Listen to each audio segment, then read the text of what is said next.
Valve Software has built its legacy on mods. From the very start with the original Half-Life, Valve has always had an open pro-modding ethos that has led to the creation of hundreds of ambitious and inventive fan projects over the years.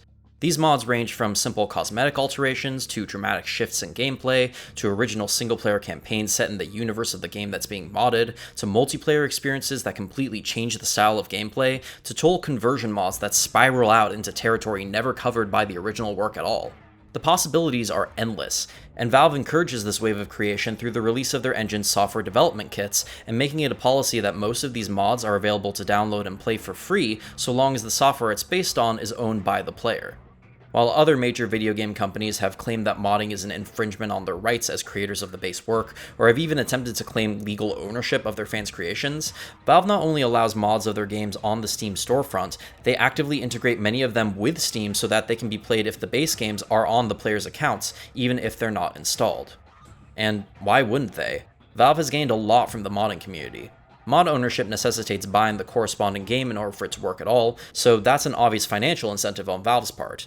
Beyond that, Counter-Strike, Team Fortress, and Dota, three of their biggest franchises to date, started out as mods for other games, whose developers and IPs were acquired by Valve and developed into the blockbusters that they are today. A lot of the time, mods are used as a form of talent scouting for Valve, as developers involved in notable mods have been hired by them throughout the years. But most importantly, I think, modding is what keeps Valve's franchises alive.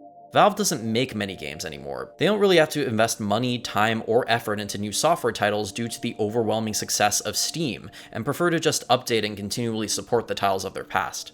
That doesn't mean they don't tinker around and try every so often, but there's no expectation anymore that most of their projects will manage to get off the ground. In a twisted sort of way, their incredible financial dominance in the PC games market has left them without a need to develop more games. Don't get me wrong, I appreciate the restraint and their general commitment to creating quality titles when they do choose to make them. But it's a little disheartening to see, for example, the Half-Life saga left unfinished because Valve didn't have the incentive to push past the creative blocks that prevented them from fully developing Episode 3. And that's where mods come in, to tell new stories set in the Half-Life universe, create inventive new campaigns, and extend the life of this legendary franchise even while its creators have stayed mum about status. Throughout the years, but especially during the 13-year dry spell between the release of Episode 2 and Half-Life Alyx, a huge number of single-player mods set in the Half-Life universe have been released to ModDB and Steam. Many of these reuse assets from Half-Life 2 and other games in the source engine, which can ease the burden of creation for first-timers a little bit. Some of them are meant to be stories involving series protagonist Gordon Freeman, while others take on a different perspective, such as that of a Resistance member fighting against the oppressive rule of the Combine. Some are complex and very narratively involved, with custom voice acting and assets, while others hardly have any narrative at all and exist simply as a fun romp through the world of Half-Life, and an opportunity for the creator to flex their design muscles. I've played many of these mods throughout the years, partially motivated by a desire to experience more of the Half-Life universe when it became clear that Episode 3 wasn't going to be coming out anytime soon. Several of them have become extremely notable in the community, such as Minerva Metastasis, whose creator wound up being hired by Valve after they caught wind of his impressive work, and the extremely impressive Black Mesa, a full remake of the original Half-Life in the source engine, the culmination of 14 years of mostly volunteer work by passionate fans of the original game and the series, which got official support from Valve when it exploded in popularity.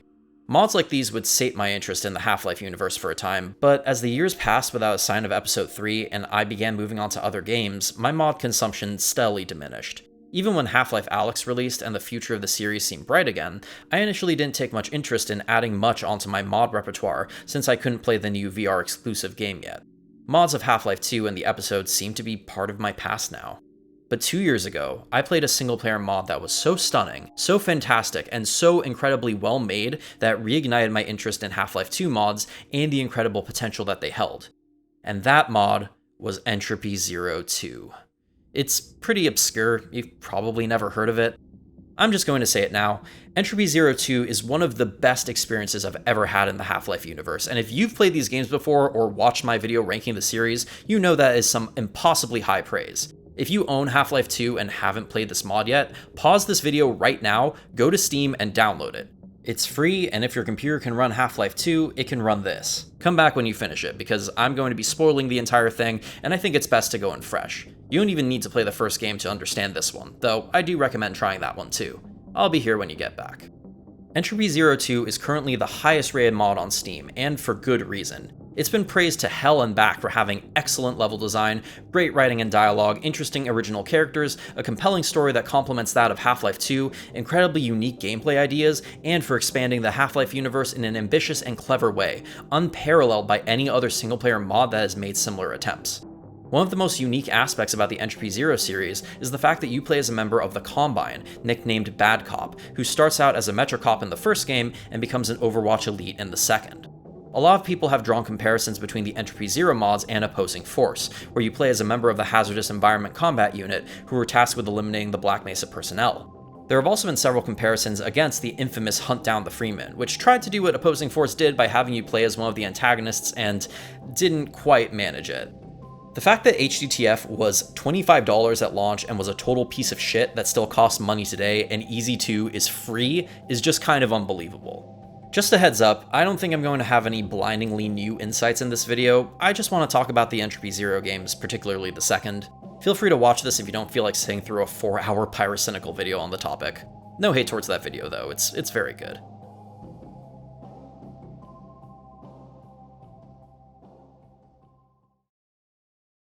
But before we dive into Easy 2 and what makes it great, I'll go over Easy 1 a bit first. It was released in 2017 by HL2 modder John Richardson, also known as Breadman, and it's pretty good. As Bad Cop, you're part of a civil protection force that got ambushed by rebels on the way back from a raid, and you're the only survivor. Stranded in City 10, which has been abandoned by the Combine and taken over by rebels and Vortigaunts, you now have to fight your way out. The gameplay mostly follows the standard Half-Life school of linear level design and gunplay, and alternating between combat and puzzle scenarios to manage the pacing. Most of the weapon assets are the same in function and aesthetic as those found in HL2, though they're labeled differently in the UI. The crowbar is replaced by the CP stun rod, which swings a little slower but is otherwise functionally similar, while the AR2 has been replaced by a glowing blue prototype version, which has more ammo and a higher damage rate, but much worse accuracy and recoil than the standard variant. You also have access to your own manhacks, which you can deploy to remotely shred your enemies to pieces. Their AI is alright, they work okay in small areas but don't do too well following you through larger ones. And what we see of City 10 is pretty unique and varied as far as HL2 mods are concerned, utilizing some great environmental storytelling and creative asset reuse. The story is set about 10 months before the events of HL2, and City 10 is mostly deserted, but where it is populated, it's filled with things that want to kill you. You'll go from the snow-covered streets to a rebel base to a zombie-infested underground to the overtaken Pillar 10, the local equivalent of the Citadel. All the while, you'll be slaughtering scores of rebels, zombies, and Vortigaunts, as Bad Cop makes sardonic quips at their expense. He really comes off as a character who's passionate about what he does, or at least enjoys it because it makes him a fun villain protagonist to play as. The whole narrative is framed as a playback from the recording taken in Bad Cop's mask, which allows for the perspective to skip around without losing its cohesion. The loading screens now say buffering in service of this narrative device, which is a nice touch. Entropy Zero has a lot of interesting ideas that have been added on top of the standard HL2 gameplay, some of which work better than others. There's one area where you have to sneak your way through a rebel encampment, and it's pretty simple. I don't tend to like stealth sections in action-focused games because those systems tend to be underdeveloped, leading to enemies that are either way too smart or way too dumb. But if you stay crouched here and out of sight, you'll probably be fine, and you get the satisfaction of turning the rebels' turrets against them at the end. I'm much more annoyed by the set piece right after this, where you have to take out a manned gun at the end of a hallway, which will shred your health every time you have to expose yourself to it.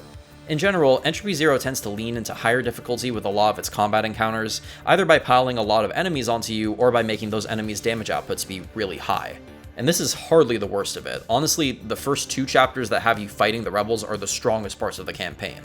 I wouldn't say the rest of it is bad necessarily, just that my patience steadily decreases the further I go on, to the point where I'm really wanting to wrap things up by the end. Jumping back a bit though, once you take out the rebels in the hallways, you can find a bit of lore written on the wall at the end of the level, left by the local rebel leader, where it's implied that the G-Man told him to derail the train, leading to Bad Cop getting stranded and killing everything in his path.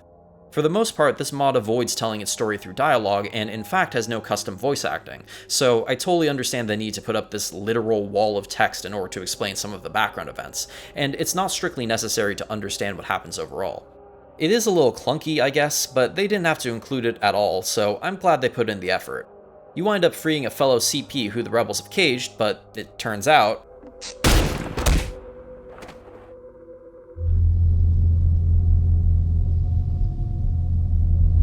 I'll hit the streets and round up everyone who's been waiting. Try not to let it get to you. So Barney and the remaining rebels strip you of your weapons and throw your assumed corpse into a hole, but you of course survive.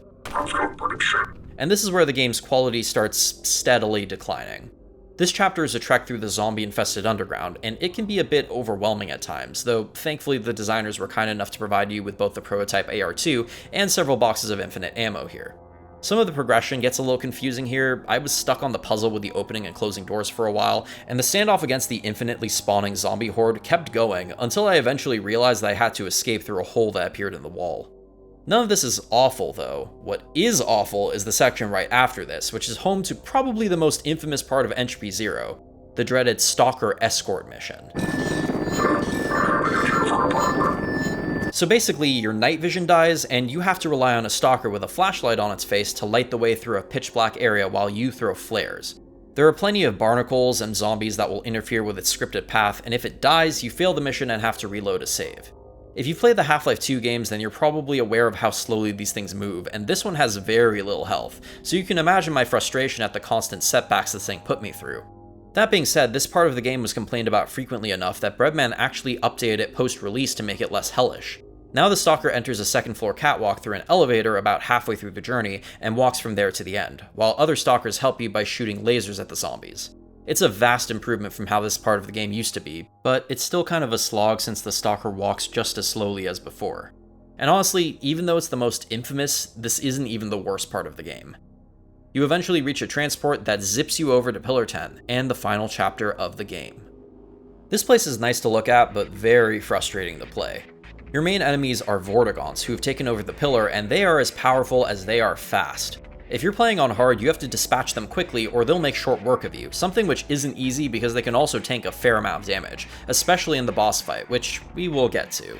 Naturally, my first instinct was to use the insta-kill button and vaporize them with an energy ball, but a quirk in their programming caused this plan to hit a bit of a snag. Usually when an enemy gets hit by an energy ball, they ragdoll before disintegrating, thus preventing them from doing any more harm to you.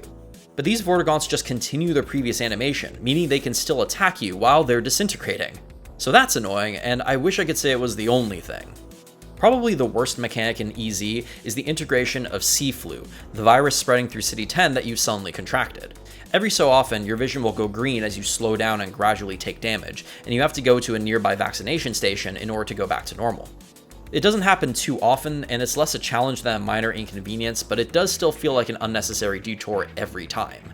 Exploration and combat will occasionally be interrupted by these shoot the energy ball into the hole puzzles, some of which are meant to rid you of them before facing off against a mini-boss, but I'm not a big fan of them. There's also a room where you have to kill a bunch of stalkers lasering you to death that gets on my nerves.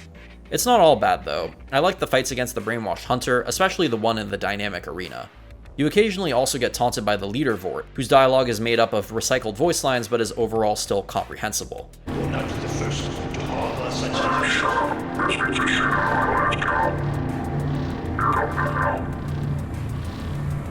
feeling is mutual.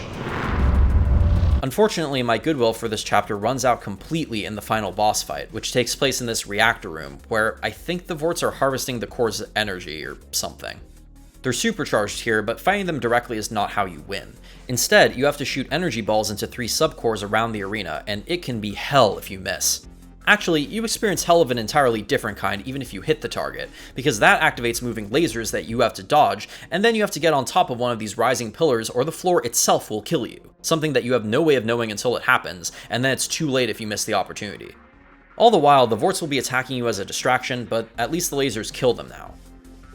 Oh, so now they ragdoll when they're vaporized? Destroying the cores causes the leader Vort to fight you himself, and he's an absolute bullet sponge, which wouldn't be the worst thing ever if the floor wasn't also now permanently draining your health. This entire boss fight went on for way too long, and I had to quick save and quick load at multiple intervals just to preserve my sanity. You know how much time this all took me? Over 20 minutes. It felt like it would never end, and I was very grateful once it finally did. After finally getting a title drop, Bad Cop passes out and the mask playback ends. You wake back up in Nova Prospect, strapped to a table, and an advisor contacts you, speaking through sound effects, though the subtitles tell you what it's saying. They're impressed with your work in City 10 and will reward you by transferring your consciousness and making you the new master template for the Combine Overwatch. It hints at needing to face an old foe, probably referring to the G-Man, and Bad Cop's body is destroyed in the procedure before cutting to credits.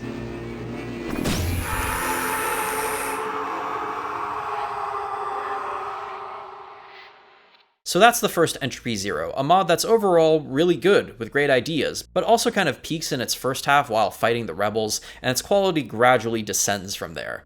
The concept of playing as a Metrocop is a unique one, and they managed to tell a story that makes sense within the Half-Life universe without feeling like it encroaches on the main events of Half-Life 2 in an unnatural way. It has limitations that make it clear it's a mod, like recycled assets and a complete lack of custom voice acting, but it's very well put together, and I had a good time. I'd even say it's one of the better Half-Life 2 mods on Steam, and the only reason I was so critical towards it is because its sequel massively improves on basically every aspect of it. So I think it's finally time to talk about Entropy Zero 2.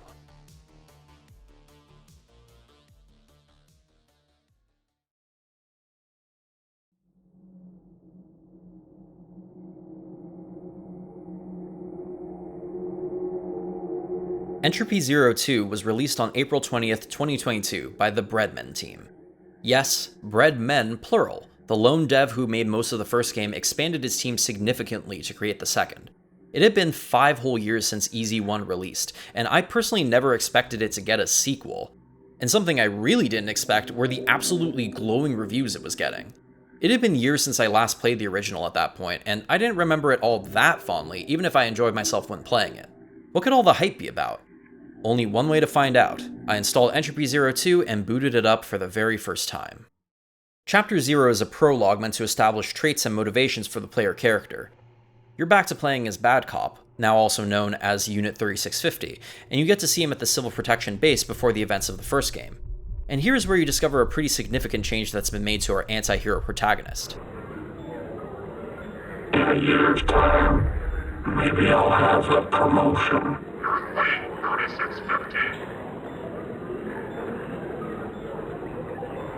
Doesn't matter.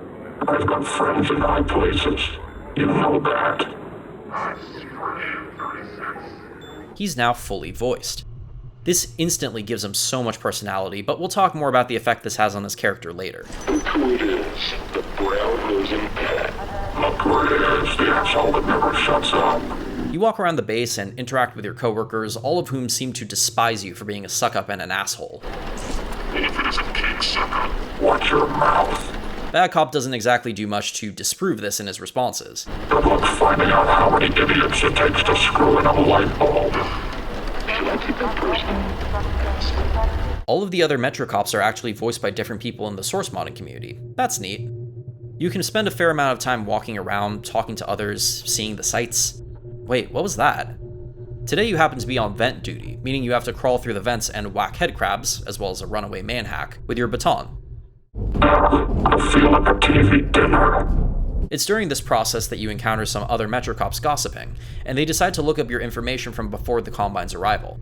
They, as well as the player, learn that Bad Cop's identity was Aiden Walker, a former prison guard who was erroneously blamed for the disappearance of his daughter.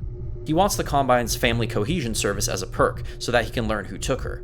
But the other CPs aren't in the mood to give Bad Cop what he wants. Bad Cop takes this about as well as you might expect. They're gonna throw away everything I've worked for. I won't let them.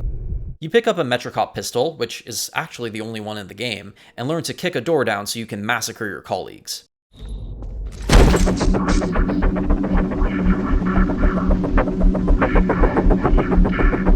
wasn't me. She was taken from me.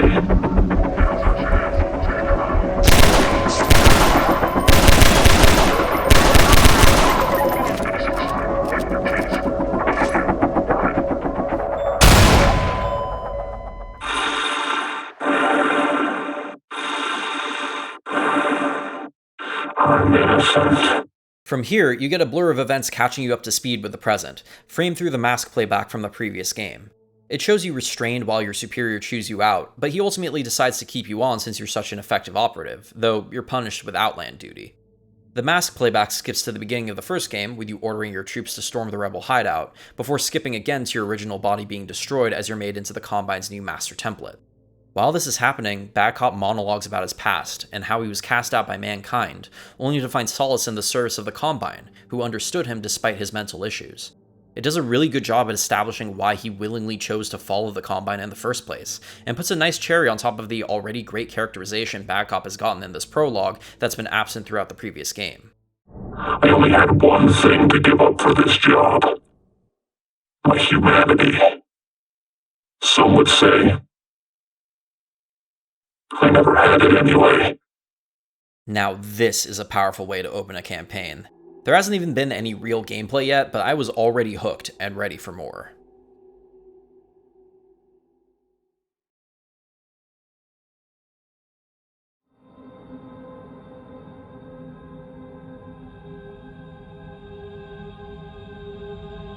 You awaken in some sort of Combine facility, now in the body of a Combine elite, and from the moment you step outside of your pod, there's trouble.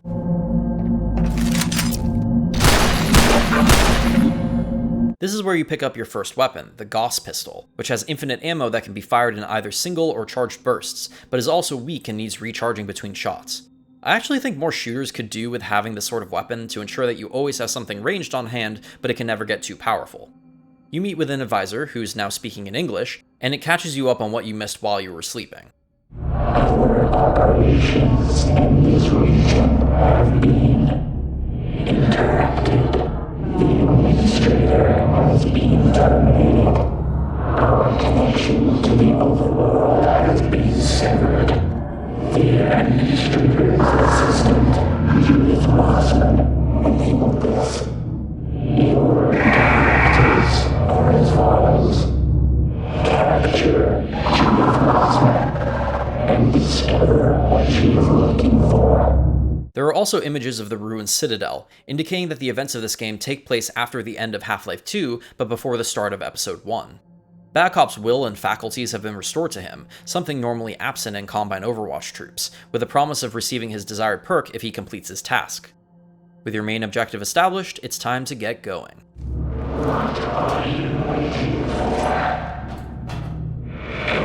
Oh, right. Conversation is over. Okay. I should get moving. I need those credits. Once you ascend, it becomes abundantly clear where exactly you are. It's the ruins of Nova Prospect, post-Gordon and Alex's visit, which has since become infested. Glowing hives have started forming around the prison, and the antlions are emerging in large numbers from the holes in the ground, which can be destroyed by throwing grenades inside them. The look of both the antlions and the hives is the first of many examples of models in EZ2 that have been changed just enough to give them a unique visual identity that links them to this game, while still being entirely recognizable assets from Half-Life 2. It's here that you'll also meet fellow Combine soldiers who do not possess their faculties, and they can be added to your squad. Stop whining. They function similarly to the rebels in HL2, except they're honestly better, because they don't leave their posts until called back, and they have a glowing outline to indicate where they are at all times and what their health status is. You also have special animations and dialogue for sending them somewhere and calling them back. Move up. Follow on me. Just don't get too attached to them. I mean, Bad Cop certainly doesn't, and they don't tend to last that long. As you and the boys make your way further in, slaughtering the antlions as you go, you'll pick up several familiar weapons, but all of them have unique animations when first picking them up, firing them, and reloading. These weapons include the grenades, SMG, pulse rifle, shotgun, and slams, which existed in Half-Life 2's code but were dummied out, only to ever be included in the Deathmatch add-on. They all feel excellent to use, and I'm pretty sure all of them have slightly modified accuracy and recoil. The pulse rifle can also hold 5 energy pellets now instead of 3, and every weapon has a unique crosshair, which is a nice little detail. The only weapon type missing from this roster is a melee weapon, which is no longer needed because now you can just kick at any time, a much more efficient attack than having to pull out a crowbar or stun stick in place of a ranged weapon. Sorry, Gordon. Traveling through Nova Prospect takes you through a few original maps before you start encountering more familiar ones from Half-Life 2, essentially going through it backwards until you reach the laundry room. Even so, the familiar maps still have the hives and other additional destruction on them, as well as some additional side paths, so it's not a complete rip from the source. It's fairly typical for in-universe mods to reuse assets and sometimes even entire maps for their campaigns, and I went into EZ2 fully expecting to see some of that. But not only does their version of Nova Prospect still look visually distinct from the one in Half-Life 2, this is actually the only case of full map reuse in the entire game. The rest of it is all original material from here on out, and I can't wait to talk about some of the great creative choices they made. Before moving on from this chapter, I want to talk more about Bad Cop.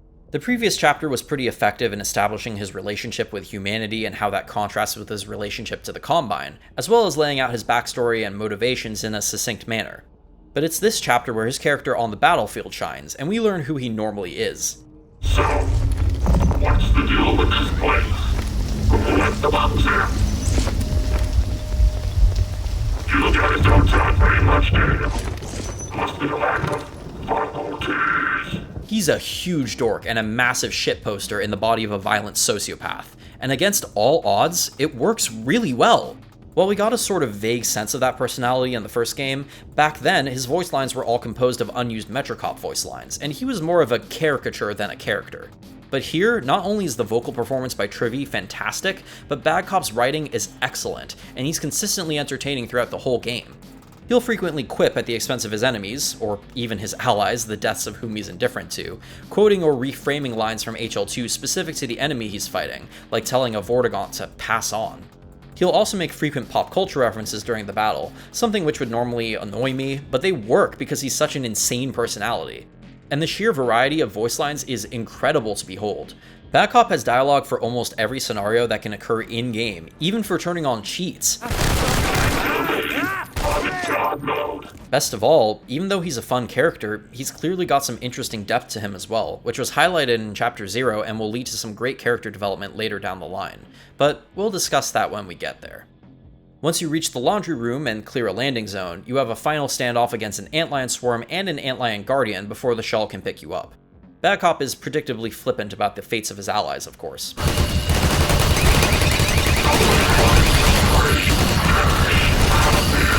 With that, you're off to the next location of interest.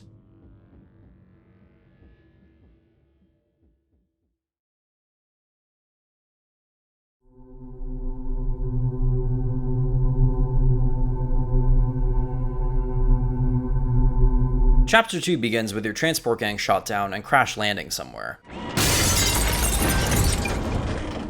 Well, shit. Thankfully, the room you end up in is full of supplies, including a new weapon, the MP5. Wow. I haven't seen one of these in a long time. You can test it out immediately in the next room and outside, which are full of rebels.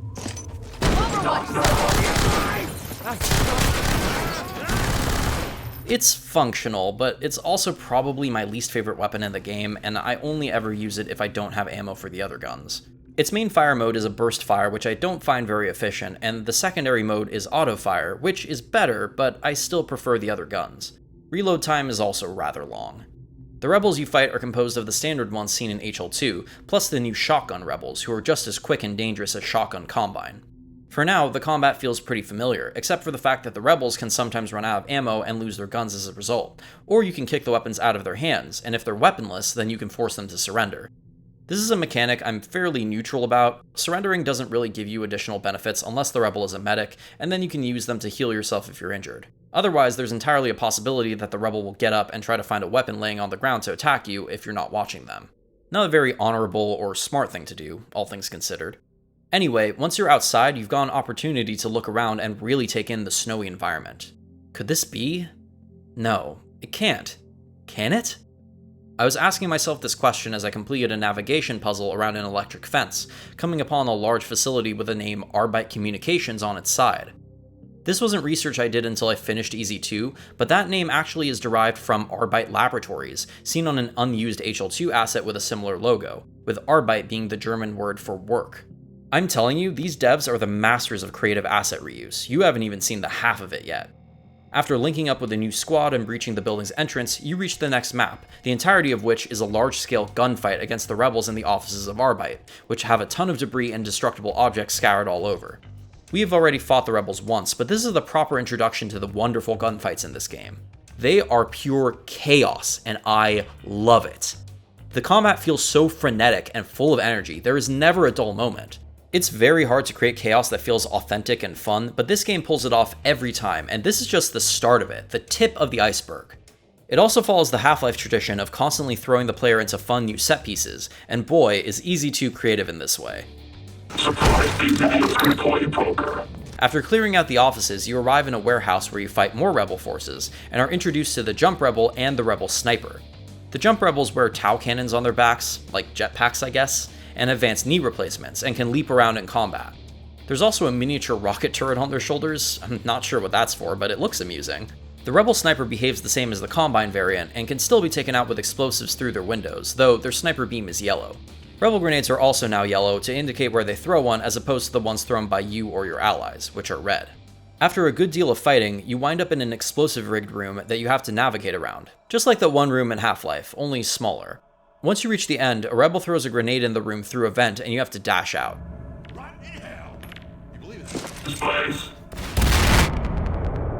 It is technically possible to catch and throw the grenade back, but that basically requires you to have perfect timing. Even if you don't manage it, you can still toss a grenade through the vent yourself and kill the rebels on the other side.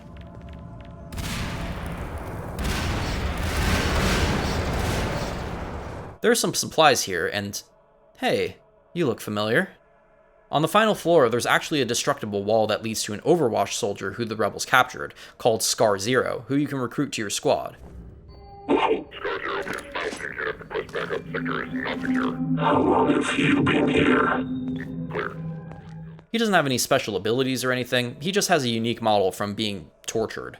I've already been gushing about the ways in which the devs changed existing models in different ways to make the experience of EZ2 just that much more identifiable, but I still want to emphasize that it exists even in tiny details, like adding the Arbite logo to health and energy pickups. It's something I really appreciate, making the game world feel just that much more immersive.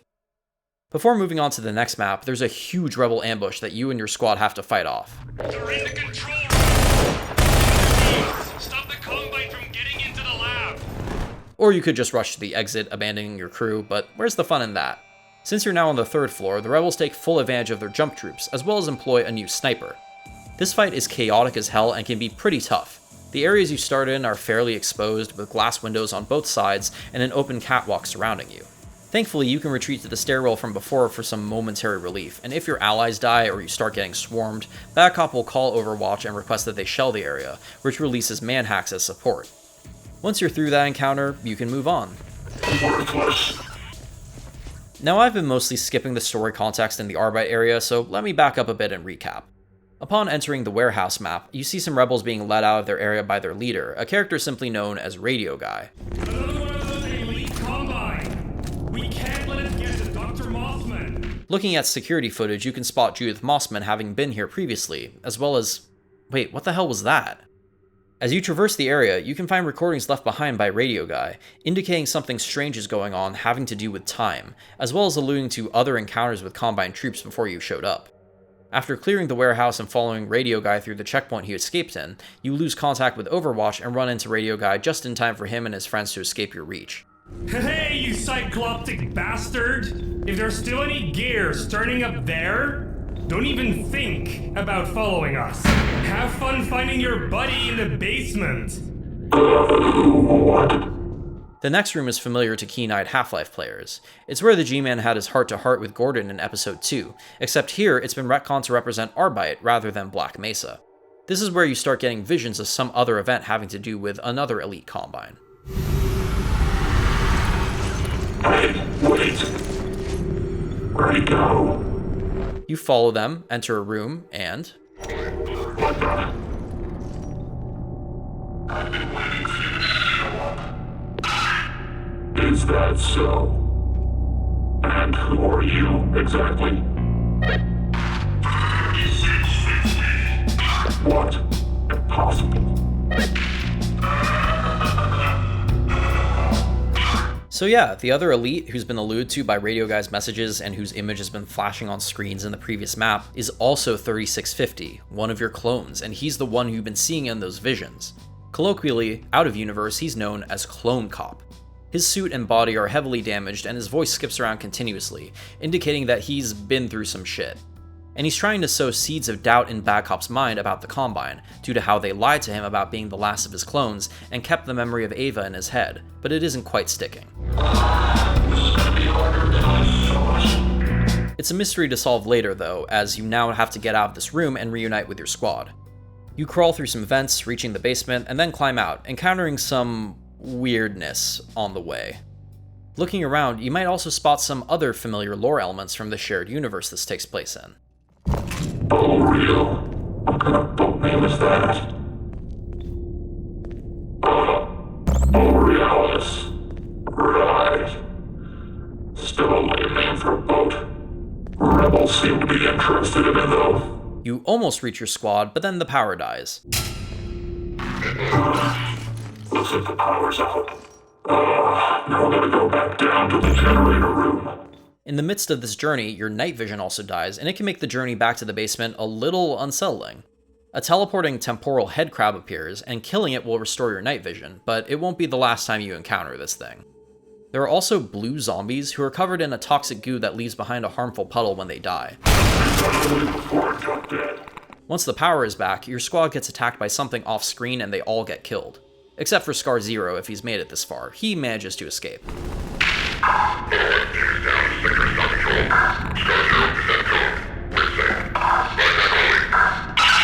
Upon returning, it's clear that something leaving behind a trail of goo emerged from the elevator shaft and rampaged its way through the troops, eventually escaping through a large vent. Big vent. Good airflow. Also, some kind of monster in there now. Great. You track Clone Cop to a communication room, and he traps you in it again and contacts you. What is it with you? What's going on up here? He tells you that the rebels are hiding something huge that the Combine want desperately, and that they need a specialist, you, to retrieve it, before disposing of you. Bad Cop protests this point, but Clone Cop points out that the Combine will never give him what he wants because that's how they control him. He tries to convince Bad Cop that they can work together for their own benefit without the Combine, but Bad Cop refuses, still loyal to his masters. So Clone Cop decides to put him into timeout.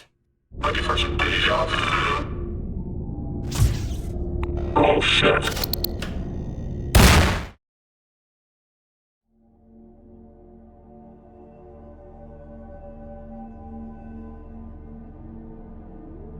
Falling through the floor, you land in... No way, no fucking way! It's Aperture Science!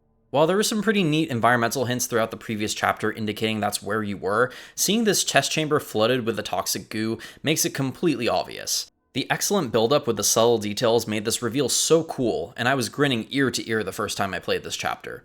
Gratuitous connections between the Half-Life and Portal games is something I've come to expect in a lot of these story-based mods, and usually they just wind up feeling like cheap fan service. But here, it not only feels justified for the sake of the narrative, it feels earned. And this won't be the last time I express such a sentiment about a reveal in this game. The first element of note that you encounter around here is an emancipation grill, which promptly emancipates you of all of your weapons. My guns, my eyes, oh Jesus. God damn it. So now you're wandering around the offices and backrooms of Aperture, armed with nothing but your kicking leg, desperately trying to find a way out. Something I really appreciate is the creators use the art style of Portal rather than Portal 2 for these environments, which fits in much more naturally with the look of Half-Life 2. There are a few Portal 2 assets scattered here and there, but they tend to blend in pretty well and don't feel out of place. Case in point, when you encounter a defective turret in a parts room. Weird tech. What's all this stuff doing here? Hey, who are you calling weird? You are the one with 2 legs. What the hell? Who the hell are you? Oh, I'm Wilson. So this is Wilson, aka the best character in Easy 2, without question. He'll be your companion for at least the rest of this chapter, as you have to carry him around so he can open doors for you, something Bad Cop is begrudgingly forced to accept since Wilson is so chatty. As a result, your HUD will start tracking this vital asset, and if he's destroyed by falling into the goo, it's an instant game over. Occasionally, he's also used to hold down buttons for you, at least temporarily, but other than that, he's just there to keep you company as you traverse through the abandoned test chambers and solve some basic puzzles. Bad Cop will try to get answers about where he is and the purpose of everything around him, but Wilson stays mum about a lot of it. Meanwhile, he'll try to strike up friendly conversation with you, and Bad Cop mostly expresses annoyance at him. I've also got to say that the voice acting for Wilson by CW3D is spot on. He sounds just like one of the defective turrets in Portal 2, with a really positive disposition, and is a perfect contrast to Bad Cop's attitude. Yeah, let's do it! Testing what? Now, for that, I really can't tell you. It's hard-coded, I literally cannot tell you. Something I haven't mentioned yet is that both Trivy and CW3D voice multiple roles in this game, and both of them are doing accents that aren't native to them. They're genuinely really talented voice actors, even if most of their roles utilize voice distortion effects. Eventually, you reach a chamber with a corpse on the ground.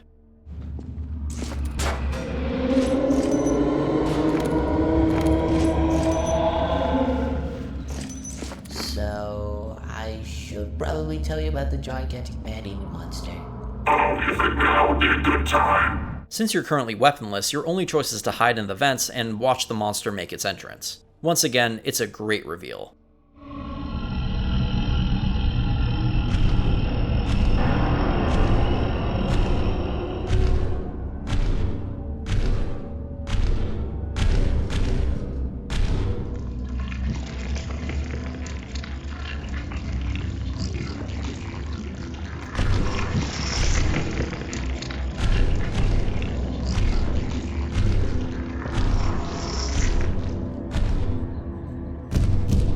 Possibly the most horrifying thing I've ever seen in my entire life. You'll discover that the monster is actually a gnome, an evolved form of headcrab zombie that's only ever been featured in the Half-Life expansion Opposing Force. It's so cool that the devs are including enemies from Half-Life and the expansions that never made their way into the source engine. It doesn't feel like more empty fan service, they're integrated with the story and universe in what feels like a natural way, and they greatly enhance the gameplay. The next few rooms are mainly stealth-based, where you have to hide in the vents whenever the gnome is coming, which Wilson will always warn you about ahead of time. Actually, in one of the rooms, you use the gnome as a way to solve a puzzle by luring it to a spot at the right time. Oh, and you'll also start encountering non-defective turrets, but they won't shoot at you because... That's a turret, just like me. It thinks you're one of us, so it's not gonna try to attack you. That's actually a shockingly clever reason. I never thought about it, but yeah, the Combine Elites do look a lot like the Aperture Science turrets. All this stealth culminates in a big room with sleeping zombies, broken turrets, and glass bottles everywhere. A lot of potential triggers for attracting the gnome, and you have to sneak 2 cubes as well as Wilson to the other side.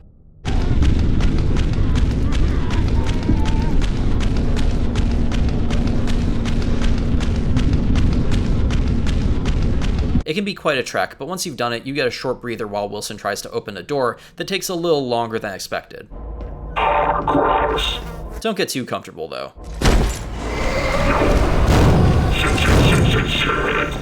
There's a fun chase scene where you have to run from the gnome while carrying Wilson as the two of you snipe at each other.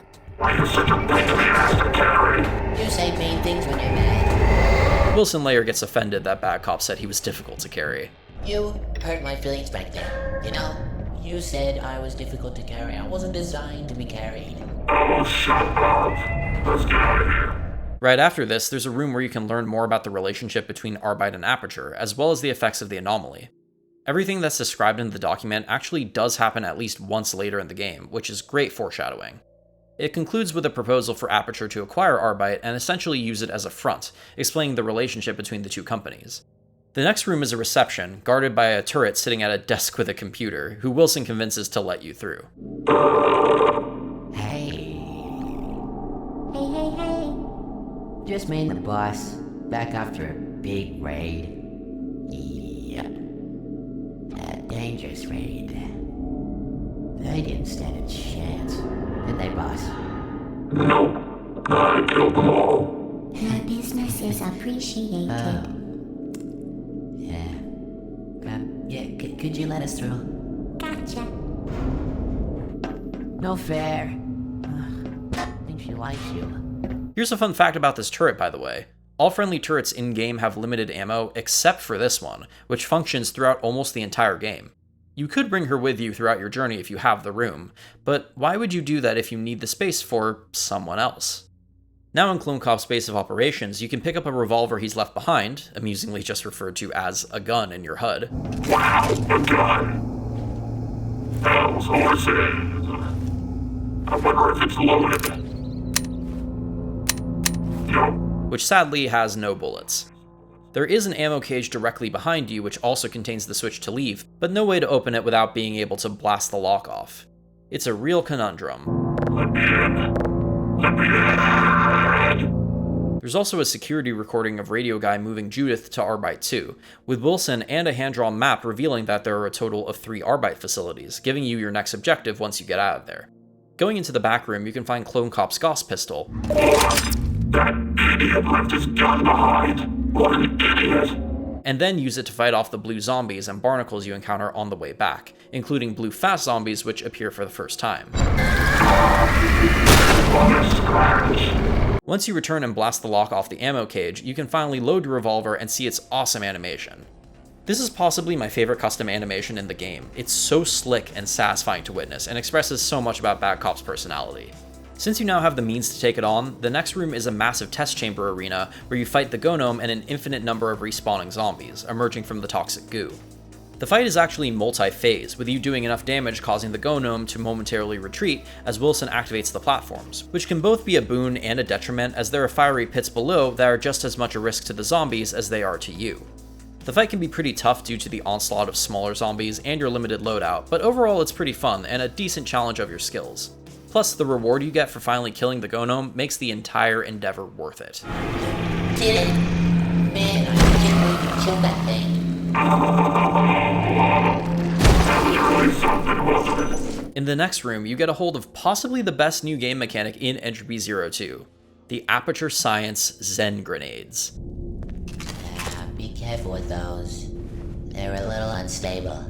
Sounds like my kind of weapon. These are implosion grenades that function similarly to the recyclers from Prey, where they'll suck up any physics objects around them. But the trick is that they will also send things back to you depending on the mass, and sometimes location, of what you've just absorbed.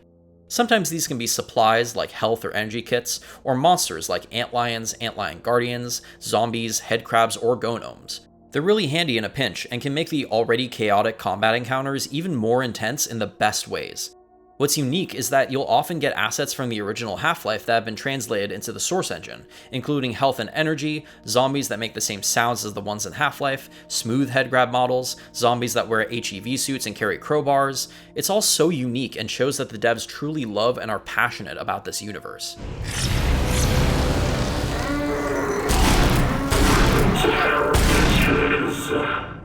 And a neat anti-frustration feature is that if Wilson accidentally gets absorbed, he'll pop right back out.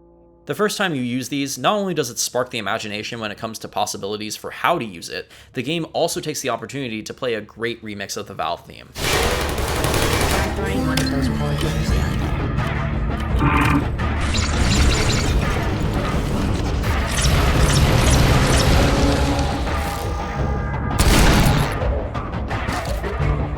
I haven't talked much about it, but the soundtrack in both games by Spencer Baggett, Breadman, and CW3D is spectacular. You approach the final door, meaning it's time for you and Wilson to part ways. Wilson, of course, tries to guilt you about leaving him down there for all of eternity, but Bad Cop naturally does not give a fuck. Guess I'll see you around then. Of course I won't, cause I'll be left here for an eternity. Alone. Yeah, later. After the next room is the actual last door, and just to drive the knife in a little bit deeper, Wilson gets excited about you picking him up until he realizes that you just need him to get out one last time. I haven't mentioned it until now, but Clone Cop left a number of recordings throughout this level explaining what happened to him in a similar vein to the radio guy. After he failed his mission, Overwatch abandoned him to die and he wound up in the Catacombs where he found Wilson. He managed to piece together the news of Freeman destroying the Citadel and subsequently ripped out his transponder, deciding to go solo. The final recording you hear before boarding the elevator to the surface establishes his intent to kill Judith, which means Bad Cop now has to stop him. It's at this point where you're faced with a choice, perhaps the most important and consequential one in the whole game. Leave Wilson here, or take him with you. If you're a heartless bastard who only views Wilson as a burden because you have to carry him while other resources have the potential to be more directly helpful, like the desk turret, then go ahead and leave him to rot for all eternity. But if he's won you over enough to override Bad Cop's prior disdain for him, you can grab Wilson and take him with you. And his pure excitement and gratitude at getting to finally see the surface is so cute and wholesome, even if it annoys Bad Cop, I can't handle it. You're actually taking me? I don't have to be alone anymore? You might have your uses. Oh, thank you. Shut up. Sorry. Finally, I get to see the surface. On the way up, Wilson also establishes a goal to work towards for himself, requesting that you bring him to Arbite 3 so that he can be uploaded to the AI mainframe and run the place. Alright, I'll think about it. Just don't get on my nerves. Great. Before moving on, I just want to talk some more about how brilliant the implementation of Wilson is, as both an element in narrative and in gameplay. The game establishes his role throughout the Chamber Catacomb, as this is the only section of the game where you're strictly required to carry him around, forcing you to understand what uses he has in gameplay and allow you to get emotionally attached to him, and the choice you later have to bring him further and potentially alter your entire gameplay experience from here on out. Narratively, he's an established character in the world as opposed to a disposable inanimate object, who forges an unlikely relationship to Bad Cop, predicated on the fact that he's a huge optimist and really cheerful, while Bad Cop is grumpy and rude. It's a common character dynamic, but that's because it's one that works so well, and has the potential to facilitate some great character development down the line, as we'll soon see. Meanwhile, in gameplay, he can open doors throughout Arbite, and because a lot of the game is built around the choice to bring him with you, it frequently makes accommodations of convenience for carrying him. It's brilliant. This is the ideal version of the Gnome Challenge, taking an optional game element that historically has been very annoying and tweaking it into something that positively changes the feel of the game entirely if you make the choice to take him with you. But maybe you don't quite believe me yet, so I guess I'll have to show you. Once you're back on the surface, you blast your way through some holdout rebels before reaching your Combine allies. Surprise! You do not want to go in there. Actually, if you want, you can blast them too since friendly fire is on. That was a rebel in disguise. I'm feeling pretty bad about myself today. Friendly fire on me, and probably on purpose. They won't react, even though Bad Cop does, and if you kill too many, then you get an automatic game over, as you're declared an unstable host. Anyway, you have a chat with the advisor, who chews you out over your delay, only mellowing once you reveal that Arbite is actually a front for Aperture Science. You're then granted additional resources to chase Judith down with, a friendly hunter who will accompany you, and your very own drivable APC. You can even store Wilson on top of it. If you didn't bring him though, you can store the desk turret to serve as additional fire, or you can place supply crates there, though I don't find that particularly useful when you don't know what's inside of them until you break them open. With that, it's time to hit the road.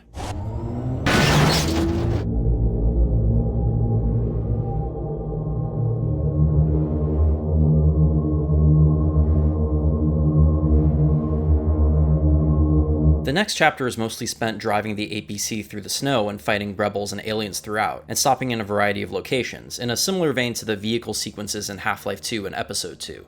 The APC handles pretty well overall, and has both a handbrake and a booster. It can fire regular bullets or rockets, both of which regenerate after use, and while you're not invincible in it, you can duck down into the cockpit in order to reduce damage taken. It's different enough to the previous vehicles to be a fun shakeup while still feeling familiar enough. Your first roadblock is at a gatehouse, where you have to fight off the rebels defending it, now with your new vehicle and the assistance of your pet hunter. Once you clear it, you can also interact with the radio and taunt the radio guy. You're not going to be hearing from Gatehouse anymore. What? What's going on down there? Hello? Next is the workshop, which has a closed gate blocking your path. After killing the rebels, the power goes out, so you have to go up the hill to reactivate the substation, and it's here that you'll encounter bull squids as an enemy for the first time. They've cameoed in the background a couple of times already, but this is the first time you'll encounter them in the literal wild, acting very similarly to their Half-Life counterparts, except they spit the antlion acid at you. This power station is also the site of some Zen flora starting to take root, like those retractable light stalks. You're going to start seeing a lot more of that the further you go on. Technically, if you want to skip the power station detour, you can break through the workshop window and run out, or get onto the roof and jump over the fence, but you'll have to leave the APC behind. Unless I find a way to open the gate, I'm going to be out of it from here. After restoring power, you can mock the radio guy again. Oh, they can't come to the radio right now. They're feeling a little, dead. What? Who is this? You drive through more bull squids, who are busy tussling with RPG-wielding rebels on a nearby boat, before stopping at another station. You can also technically skip past this location without the APC, but I don't recommend that unless you're speedrunning, because there's some really cool new stuff in here. First, you dumpster dive, as the instructions so helpfully tell you, then you can wander around the back area. There are some crates that say they have a live specimen in them, and breaking them open whenever they appear throughout the game can reveal a myriad of alien creatures, but these ones in particular hold a smooth variant of the head crab, the first of its kind seen in the wild. And entering the building again, there's another really awesome reveal.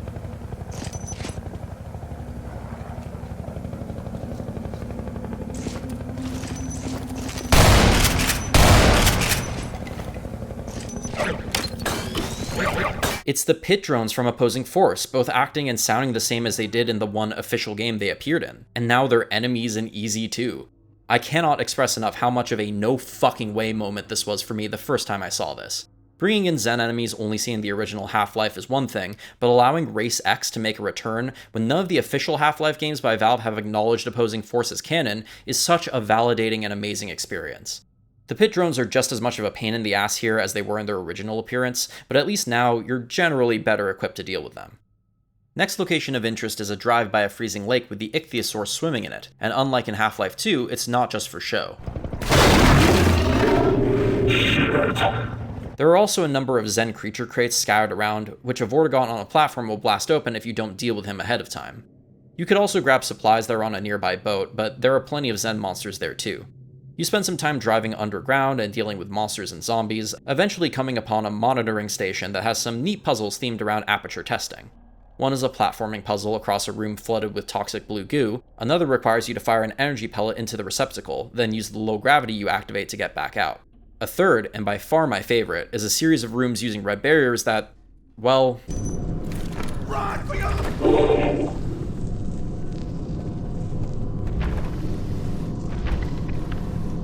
Guess their time was up. They will either skeletonize or vaporize enemies that go through them, implied to be rapid aging since objects that go through it either come out more worn or completely destroyed, which even includes Wilson, being one of the few things that can kill him. And at this point in their relationship, Bad Cop reacts to his companion's death in about the way you'd expect.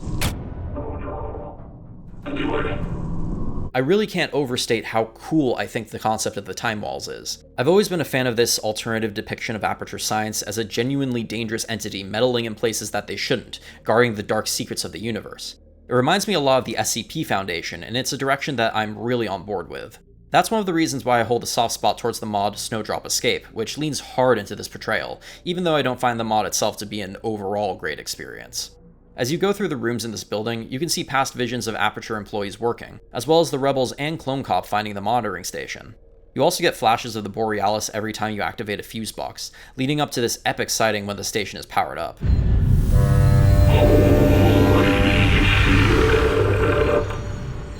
I love Bad Cop's reaction so much. Well, Judith found something, alright. This marks the end of the main section of Chapter 4, and if you brought him, this is where you start to get a sense for the relationship that develops between Bad Cop and Wilson. Throughout the journey, Wilson will often comment on Bad Cop's gleeful taunting of his enemies with discomfort, showcasing how different they are, and inform Bad Cop about the functions and history of certain Arbite facilities. He's helpful in a practical sense, not only being able to open special doors in order to get supplies, but also warning you of oncoming danger, and occasionally reminding you to make use of your Zen grenades. As they continue to travel together, Wilson starts asking questions about Bad Cop's mission and past, and while Bad Cop is initially dismissive of Wilson, he eventually starts opening up to him. He talks about how his daughter was taken and that's why he's determined to complete his mission, which Wilson responds to with genuine sympathy. Wilson will also try to ask if Bad Cop likes anyone, and Bad Cop responds with his grandma and wife, which Wilson dismisses as everyone would love these people in one's life. Wilson also tries to hint to Bad Cop that there's someone else he could like, and Bad Cop naturally doesn't get it. I can think of somebody you might like. Really? Who? Well, Oh, I used to hang out with this guy at work. 28, good guy. not who I had in mind. And it's pretty adorable once Wilson spells it out for him. You like me, boss? What? Let me get out, I guess, whatever. I knew it! Friends! Shut it. Don't make this weird. Wilson brings so much more life into this game, to the point where playing it without him makes the journey feel empty and hollow. The fact that he's an optional element and the devs put so much work behind his inclusion is just absolutely mind-blowing to me. I'm not sure if it means much, but I believed your clone about what happened. You really believed him? You're out here in the Arctic, mad as hell. You're on a warpath. You hate everyone you meet, boss.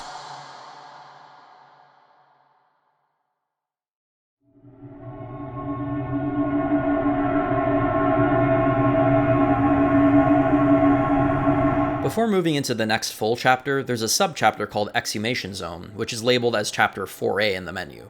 I'm not sure why they broke things up like this, but whatever. It has one of my favorite sections in the whole game, so I'm not complaining. The first event of note is being trapped and then ambushed at a substation by crossbow-wielding rebels.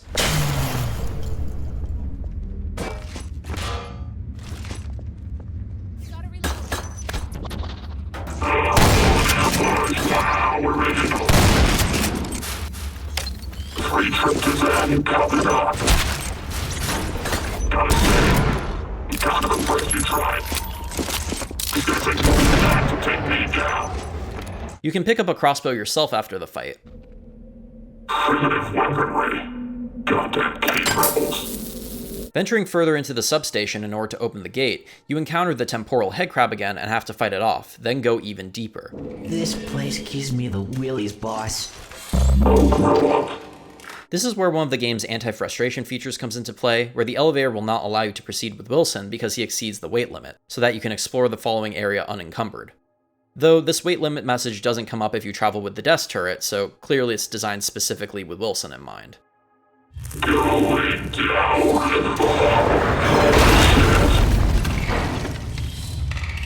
I'll never complain about an elevator being too slow ever again. It's in this next series of rooms that you'll encounter the new zombie gaunts. Zombie gaunts. Now I've seen it all.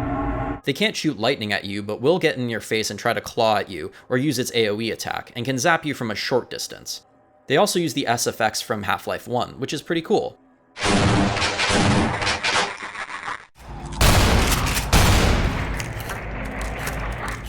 There are also plenty of time-displaced zombies and headcrabs here, as the smooth model variants or using sounds from HL1. There's a fun navigation puzzle around the death barriers, which the zombie gaunts are smart enough to evade, usually, in order to activate some switches and get out of there. Oh, excuse me, Jace. How loud was that?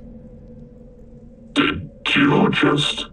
Just, forget that happened. On your way out, you're ambushed by normal Vorts for the first time, who behave more or less the same as they do in HL2, except as hostiles.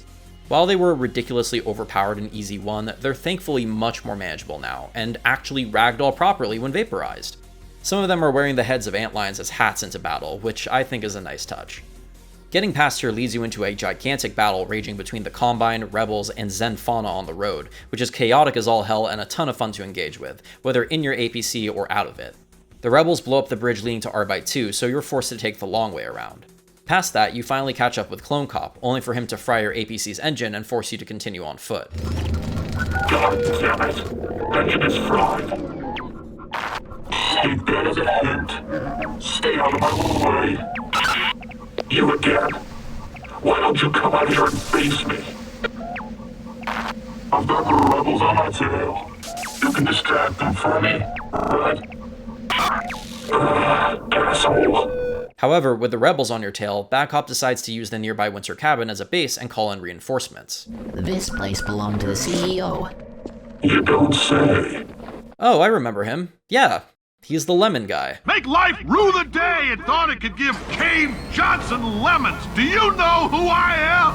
I'm the man who's gonna burn your house down with the lemon. I'm gonna get my engineers to invent a combustible lemon that burns your house down.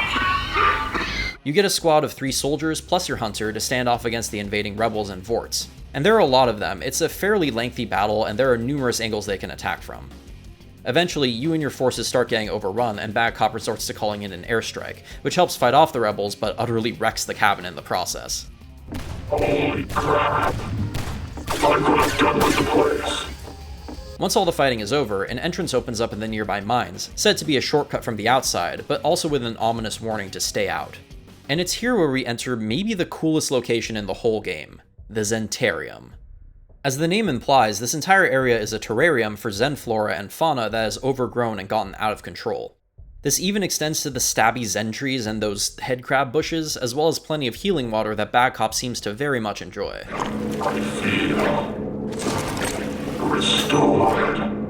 A newfound sense of murder's intent fills me. The actual Zentarium that's been sealed off is a really cool display of the game's different AI systems interacting with each other, free of your influence, at least for the moment. There are a number of head crabs, fast and normal, zombie gaunts, pit drones, bull squids, barnacles, stukabats, zentries, and gonomes all infinitely spawning out of purple portals and killing each other. It's quite a sight to see.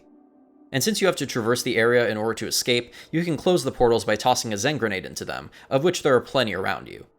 As a side note, I really like how these purple portals were probably inspired by the portal that the Gene Worm emerged from in Opposing Force. The reverence that the devs have for it is plain to see and much appreciated. After activating track power and heading back, you can ride the minecart out of there, which handily has a spot for Wilson to chill, though he winds up acquiring an unwanted stowaway. This is making me really uncomfortable. The brief ride lets you observe more Zenfestation, including the spore launchers, which make a cameo appearance on the walls. Eventually, you ascend from the mines and finally arrive at Arbite 2.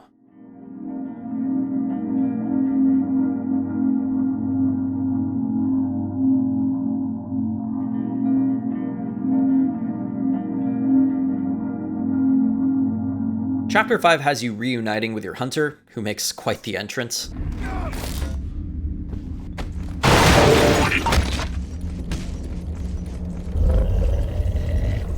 Where have you been, boy?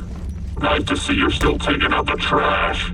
And another Combine squad as you prepare charges to blow open the doors to Arbite 2. In your preparations, you can spot and hear Mossman through the window. As it turns out, she's recording the message that Gordon and Alex would later intercept at the Citadel, along with the data to close the Combine portal. They mashed up the sequence pretty well, making it fit right in alongside the canon depiction of events, all the way down to the hunter jumping in front of the camera. You pursue her through the offices and kill a number of rebels and Vorts along the way, but you're ultimately unable to catch her. You at least get a fun office battle out of it, with absolutely kick-ass music, by the way.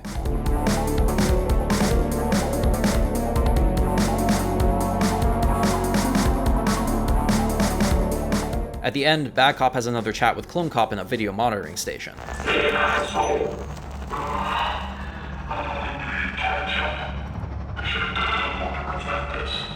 Both try to convince the other that they're on the wrong side, with Clone Cop reiterating that whoever has the project will win the war, and that he's only in this fight for himself.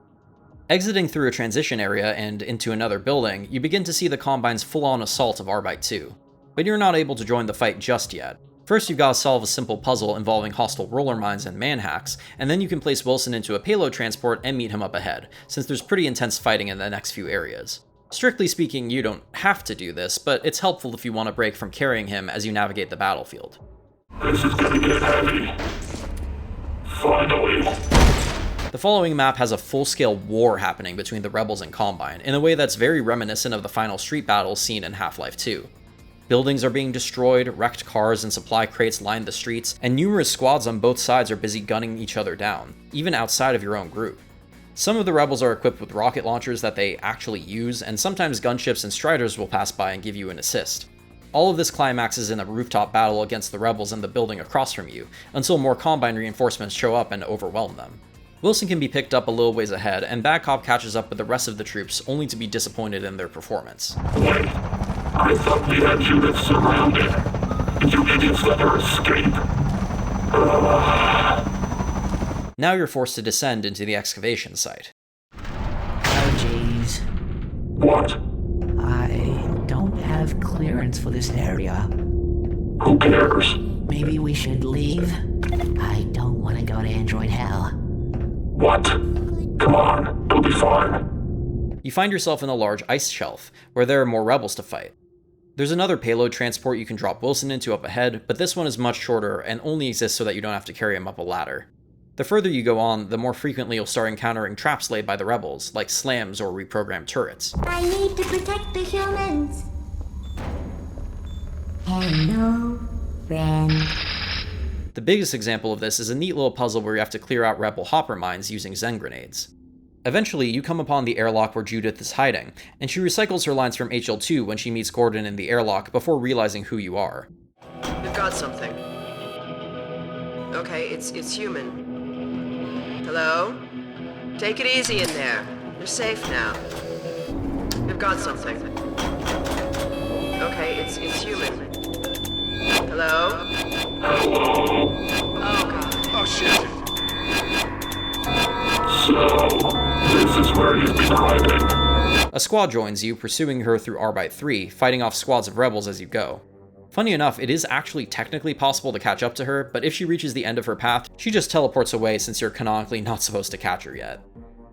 After all the chasing and rebel murder, you corner her in a radio tower, and right before you enter, you have the opportunity to leave Wilson at a supply door since it'll take him a while to crack it. This next room is the site of probably my favorite battle in the whole game, where the rebels make a last stand to prevent you from breaking into the radio tower. Not only do they send out waves of rebels, vorts, and reprogrammed manhacks to fight your squad and your hunter, but at the end of the fight, they drop a huge amount of Zen grenades into the room, causing Zen creatures to spawn constantly for minutes on end.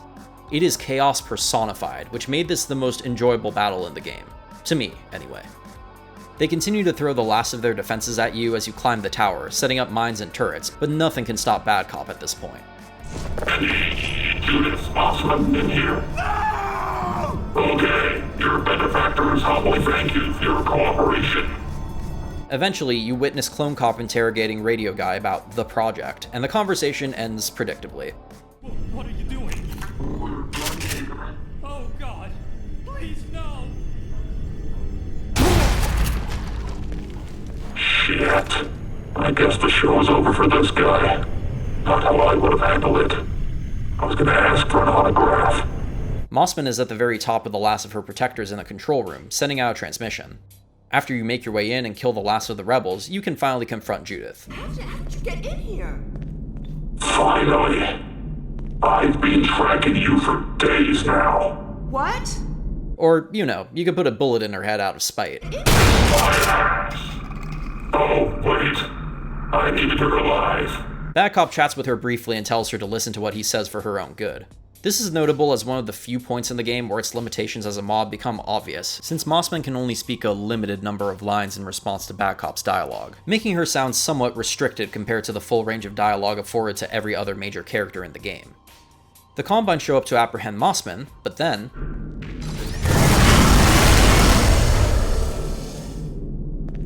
Ah, shit. What's that? Bad Cop taunts Clone Cop over being just a little too late, but he still insists that Judith will die.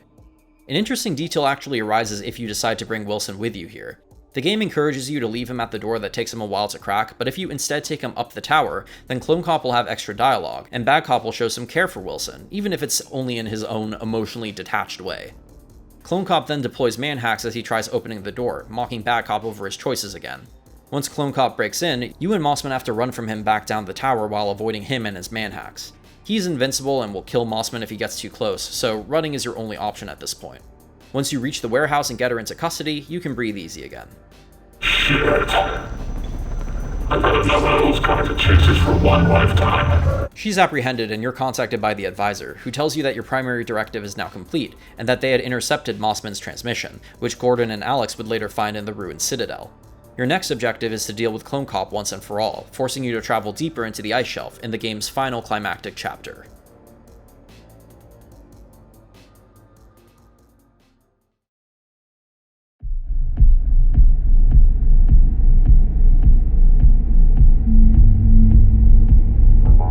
Your journey has now brought you to the Entropic Control Facility, fighting your way through Clone Cop's last defenses in an effort to reach him. You can't run from yourself forever. Whatever you're doing, stop. All you've done is resist me. What do the rebels have up here? What are they hiding? You wouldn't believe me if I told you. The last of them are trying to intercept it. I'm gonna flush them out. What did you just do? Warning. Refrigeration override active. Shit. Due to Clone Cop messing with the entropic controls, you start experiencing washover events, which transport you inside the Borealis for a brief period. This also seems to displace you from time, as you witness events like Clone Cop on fire and the creation of the temporal headcrab through accidentally absorbing the Borealis' power. You witness Clone Cop absorb this power as well. I feel sick. What the hell was that? For a split second, you were gone. Once you make it into the facility, Clone Cop tries one final time to change Bad Cop's mind, but it doesn't work.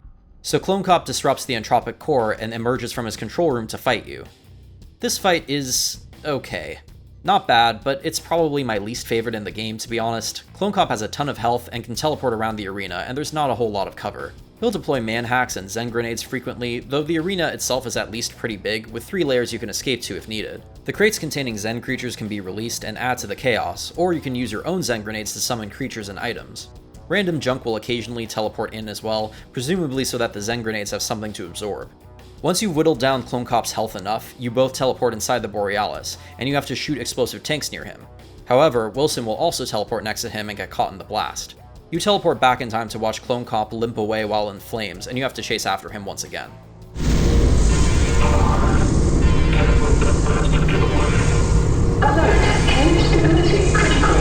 Unfortunately, in your zeal to stop your clone, Wilson was badly damaged. I do think it's a little funny how Wilson can get caught in the blast radius of grenades and sucked into Zen and come back out just fine, but it's this relatively minor explosion that brings him near robotic death. That's not a criticism, I just thought it was amusing.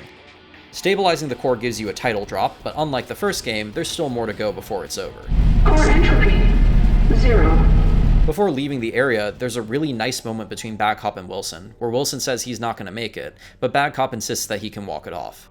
Wilson's response is to acknowledge how Bad Cop jokes about things because he doesn't want to face how shitty the world is, which actually seems to throw Bad Cop off for a second. The world sucks, and you don't want to face it. What? Wilson, you're gonna be fine. It was such a real moment between the two of them. Entering the airlock for the next area, you can pick up the prototype AR-2 dropped by Clone Cop, which, like its counterpart in the first game, holds more ammo but has higher recoil. This thing kept me alive in City 10. Let's see if we can do that again. As you enter the next map, Clone Cop angrily yells at Bad Cop for his choices as his voice breaks down and you can hear the normal one emerge below the filters.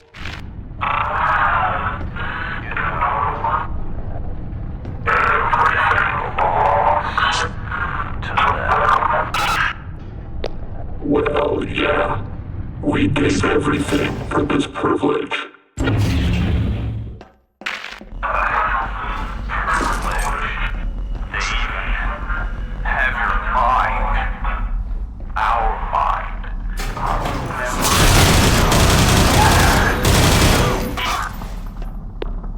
Listen, they taught me.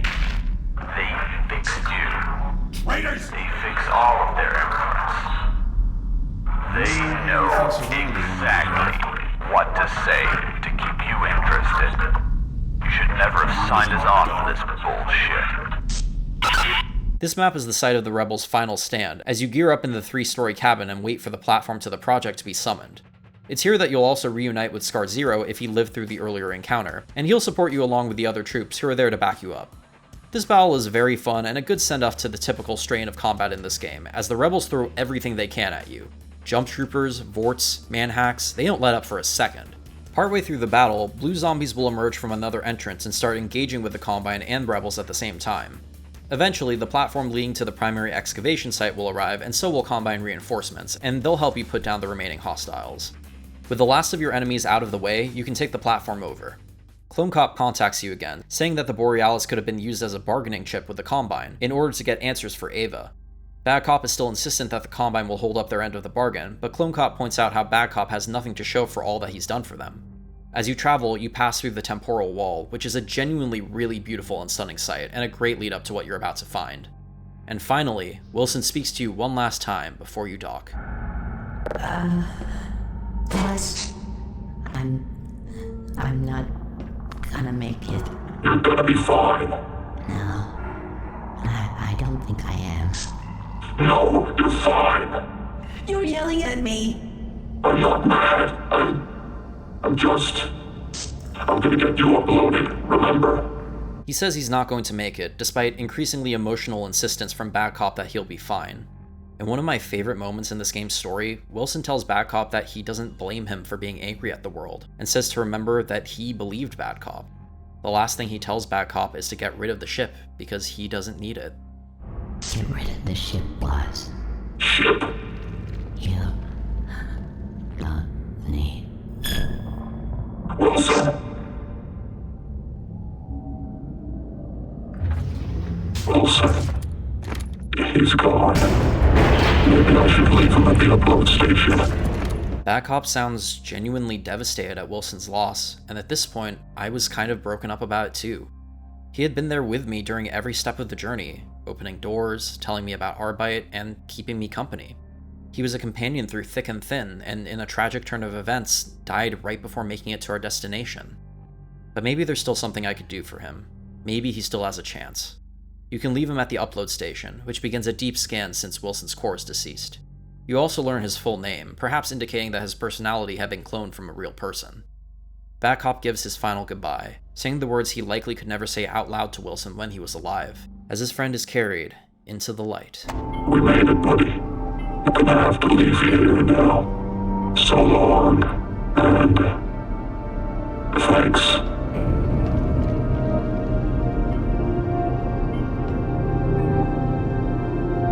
Walking onto the outdoor catwalk, you finally get the wham shot that the whole game had been building up to. And there it is.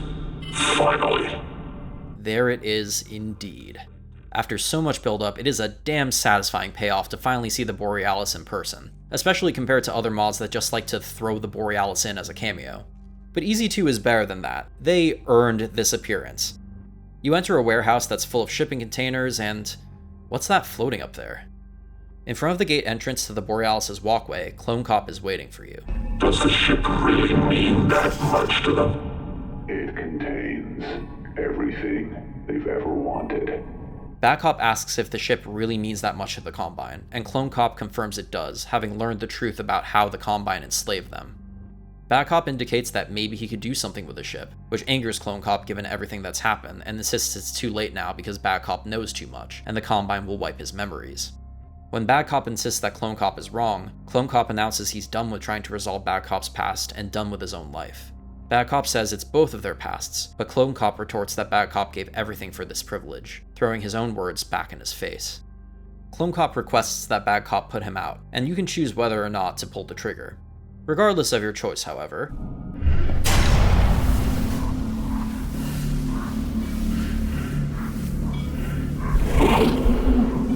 how long have you been here? The advisor, having watched the entire exchange, notes that Bad Cop is still troubled by his past, and offers him a mandatory reward of erasing his painful memories and making him the new master template for the Combine. Bad Cop thinks it over, but ultimately refuses. I don't want this. With respect, I'm a better asset this way. I can't let you do this. I won't let you do this. The advisor doesn't take too kindly to this, telekinetically pulling you in so he can reward you by force. Bad Cop protests desperately while the advisor uses its proboscis tongue thing to wipe your memories. The last thing Bad Cop says is Ava's name as it fades away. There's a vision of the Dyson sphere that's implied to be the Combine's homeworld as the advisor speaks to you.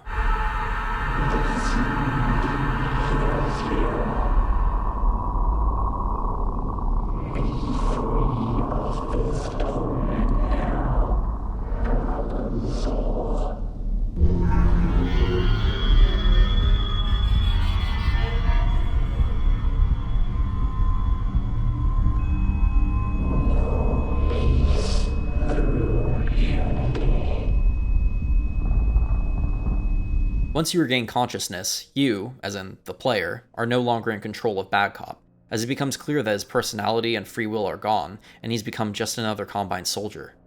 Leader 1 has negative movement at 7-2. Primary target is secure in custody. Secondary target neutralized. Prep primary target for interrogation and processing.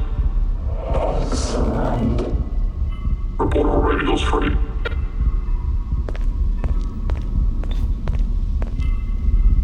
The credits roll at this point, but after that, there's a post-credits scene. Looking through Bad Cop's eyes, but no longer in control of him, you can see that the Combine have overtaken the Borealis and are escorting Judith onto it. Wait, what was that on the monitor? The Combine are suddenly attacked with an explosion, gunfire, and the sound of the gravity gun as a Combine soldier gets killed by a physics object. Bad Cop goes to activate an alarm, but is knocked down. Getting back up, you see Dog and Vorts in front of you, and a shadow approaching from behind.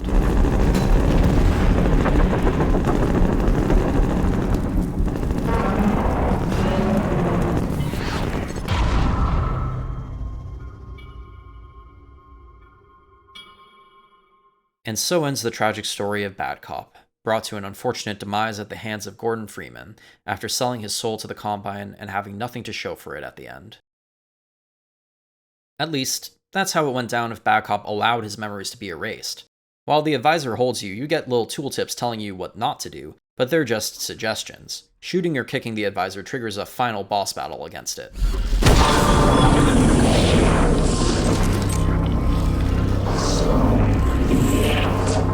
It will telekinetically throw objects at you that increase in size the more you fight, and you have to shoot at it while its shield is down. It's not a very complicated fight, but it is a fun one, and a good departure from what came before. There are some small structures you can hide in to avoid the large objects, but they can still get destroyed.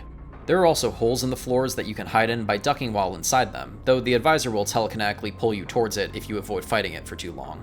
If you decide to use the Zen grenades on the debris, it will actually summon friendly Vorts who will help fight against the advisor, and if they're still alive after the fight is over, they won't attack you since you're now fighting a mutual enemy. We will continue our hunt for advisors.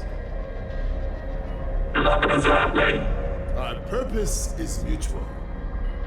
Throughout the whole thing, the advisor will mock and taunt you over the loss of Ava, which Badcop will angrily push back against.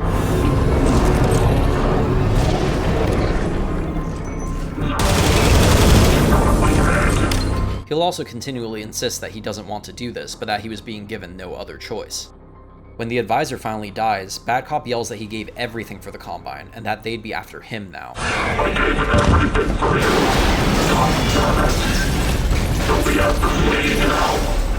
With nothing left to do, Badcop decides to disable the ship so that the Combine can't get a hold of it. He exposes and shoots out the pipes that are maintaining entropic control, and an AI voice announces the ship's coherence level is dropping. In fact, the voice will be very familiar if a certain someone was brought all the way to the end of the journey. Warning. Ship coherence is dropping. Once all 4 pipes have been destroyed, the ship begins pulling you in, along with everything in the warehouse. Warning. Catastrophic entropy control failure. Temporal event imminent. 1780. You gotta get out of here, boss.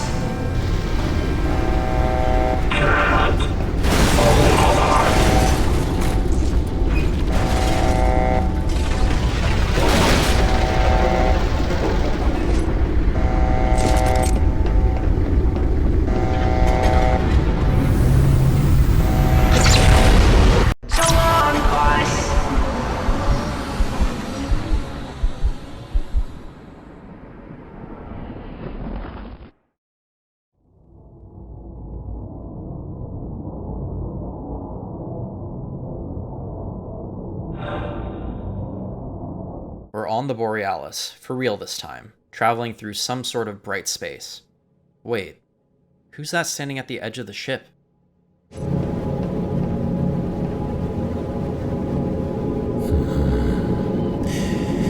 You don't belong here, Mr. Walker. It's him. Badcop has finally caught the full attention of the G-Man. And I've gotta say, the imitation of Mike Shapiro's voice is really good, both in terms of vocal sound and cadence. CW3D did an amazing job here.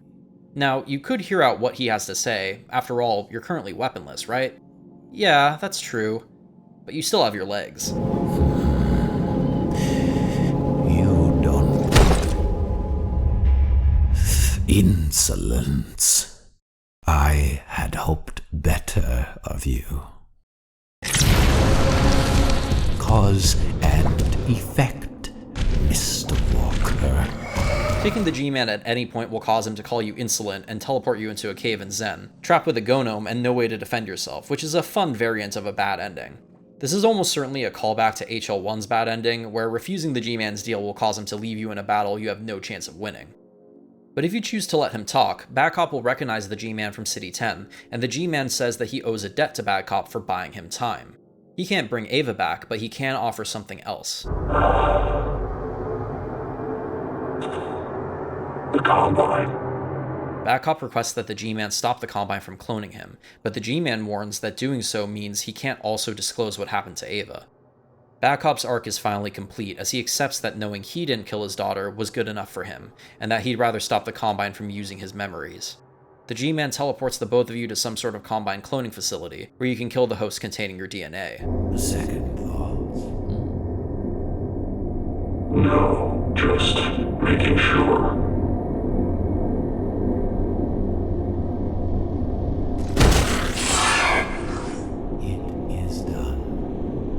With that done, you're then teleported to Bad Cop's old room where he was imprisoned. Bad Cop asks the G-Man how he can do this, but as he starts to answer, this is where... Everything okay? Not this time. I apologize for having to leave you in this position, Mr. Walker. What's happening? Where did you go?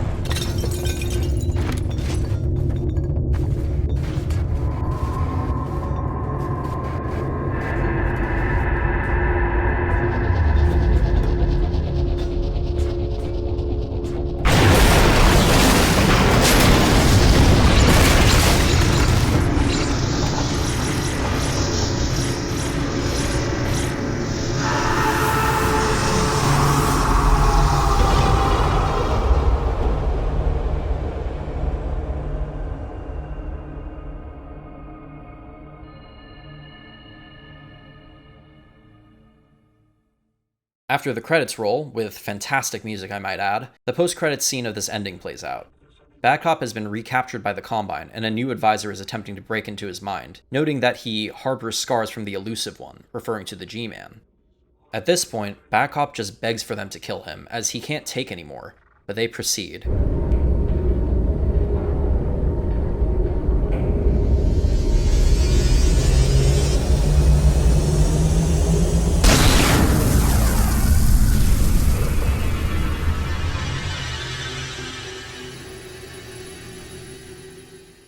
Or at least, that's how it ended in another playthrough, because in mine, somebody came to my rescue.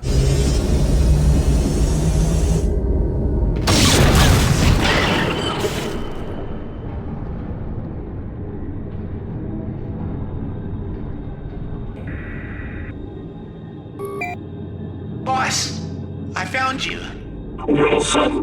Wilson explains that because Arbite 3 was assimilated by the Combine, he got into their systems. Wilson, it is you! I can't believe you came for me. Bad Cop sounds thrilled to hear Wilson's voice again, and even a little emotional at the rescue. Wilson explains that the Combine are trying to get the ship back and that they have to be stopped. He returns the prototype AR-2 to Bad Cop. Okay. What's the plan? That is one hell of a stinger to go out on after everything that's happened. Not only is it super satisfying to have the narrative payoff of bringing Wilson with you to the upload station be the best ending, rewarding you for your efforts, but the way it teases what's coming in Bad Cop's journey makes me beyond hyped to play the next entry in this incredible series.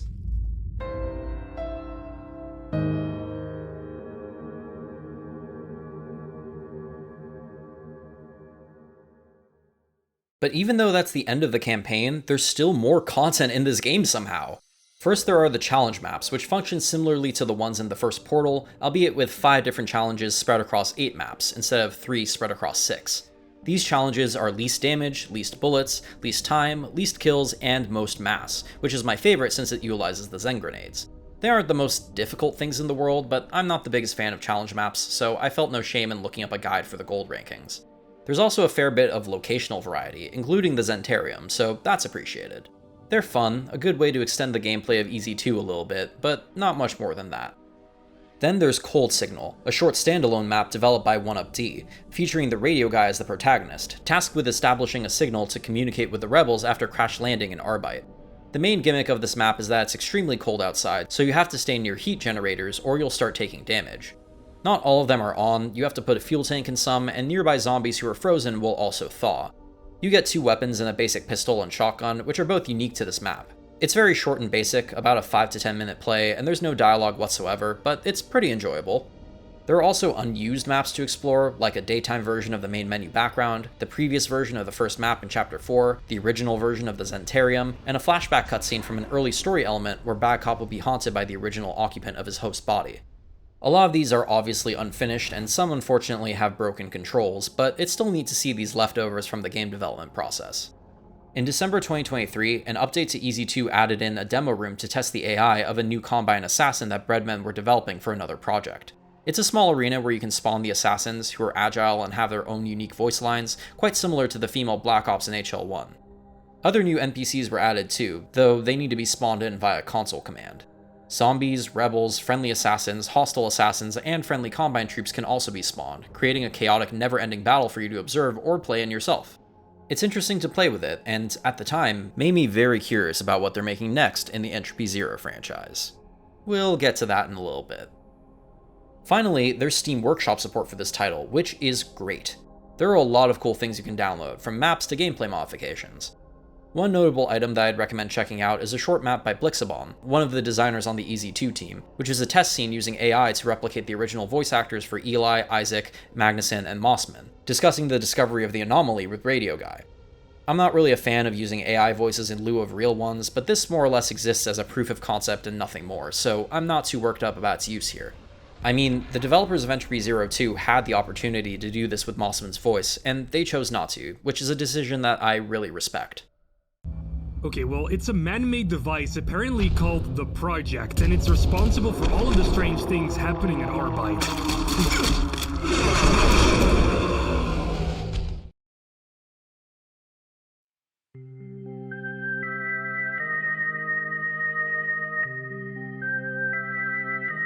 So that's Entropy Zero 2, a fantastic unofficial addition to the Half-Life canon and one of the best mods I have ever played. I hope that the passion I hold for it came through in my narration, because I love it more than words can really describe. It reignited my enthusiasm for the Half-Life series in a way I didn't expect. Like, sure, the official Half-Life title that came out in 2019 did that too, but I didn't have a VR headset until last year, and I'm guessing there's a fair amount of Half-Life fans who don't have one at all and never plan to own one. So for them, this must have been the next best thing. And to think that this incredible campaign that's even longer than Episode 2, which is so creative, fun, and reminiscent of Valve's design even while pushing its capabilities beyond that, is free. It was beyond any expectations I might have had for it going in, especially when I only just liked the first title. But the second? I love it wholeheartedly, and if for some reason you sat through this whole video of me spoiling the plot and haven't played it yet, go pick it up. There are a lot of little details that I skimmed over for the sake of brevity, and like I said previously, my words cannot do justice to the experience of actually playing the game. It cannot be overstated how impactful Entropy Zero 2 was on the Half-Life and Portal fan community. The game's ratings on Steam have consistently been overwhelmingly positive while numbering in the tens of thousands, tons of fan art of the characters have been created, and there's a not insignificant amount of people begging for Valve to consider the game canon to their timeline. Obviously, they won't do that, but I'm in the camp who would love it if they did, even if some of the stuff introduced in EZ2 contradicts the lore in the Half-Life and Portal universe, like Bad Cop's autonomy or the Zen grenades. I don't care, these concepts are fun, and the game is mostly pretty respectful towards the lore while adding their own at the same time, so I still think it's valid to consider. Sometimes I do think the praise for EZ2 can get just a little bit overblown. A common statement I keep seeing is comparing it to Black Mesa, saying the two are on the same level or that EZ2 is even better. I can understand the sentiment behind that, but Black Mesa was a project to recreate one of the best games of all time in a new engine with almost entirely original assets and custom programming, taking nearly a decade and a half of work to eventually create something worth being priced. Entropy Zero 2 obviously also took several years of hard work by passionate volunteers to become as phenomenal as it is, but it had the benefit of pre-existing assets and an original story without any expectations behind it. Entropy Zero 2 may be my favorite mod, but I have no illusions about which is better between it and Black Mesa. That is just my opinion though, you may think differently. Regardless, one of the biggest indicators of the impact that the Entropy Zero series has had on the Half-Life fandom is the existence of Entropy Zero Uprising, a totally original mod of the first Entropy Zero by Employee 8, a completely separate team. Yes, you heard me right, this mod of Half-Life 2 has a mod of its own. Uprising follows the journey of a civil protection unit named Victor 60, posted in City 17 during the beginning of the Rebel Uprising, tasked with eliminating the threat alongside his fellow units. There are a lot of fun squad mechanics, some actually decent stealth sections, and a great story with excellent characters and set pieces. One of the main characters, Beck, even makes a cameo in the prologue of Entropy Zero 2. While I don't think Uprising is quite as good as 2, it is much better than the first Entropy Zero, and I'd highly recommend it. It's currently planned as an episodic series, so episode 2 of Uprising will hopefully be coming out soon. And while the team is different and the game itself is a different experience than the mainline entries, it feels just familiar enough to feel right at home. Some members of Breadmen were playtesters, and Trivy even voiced Victor 60, though he doesn't talk nearly as much as Bad Cop. Now supposed to receive data from Alonia. Is that you? Affirmative. Victor 60, reporting clear. I don't believe it. Maybe I'll do a video about this sub-series in more detail once the second episode comes out, because it is really great. In the 2 years since Entropy 02 came out, its fans have been patiently waiting in anticipation for the announcement of Entropy 03, or some equivalent sequel project. Breadmen have been pretty quiet about any future projects for the most part, merely stating that any follow-up projects are dependent on everyone's schedules since it's a volunteer team. But then, on August 20th, 2024, after a short ARG, Breadmen made an announcement that I don't think anyone expected. They stated that there was not one, but 2 follow-up projects to Entropy 02. Holy shit. One was a much-deserved direct sequel to EZ2 called Axon Pariah, and the other was a prequel to the Entropy 0 games called Progenitors.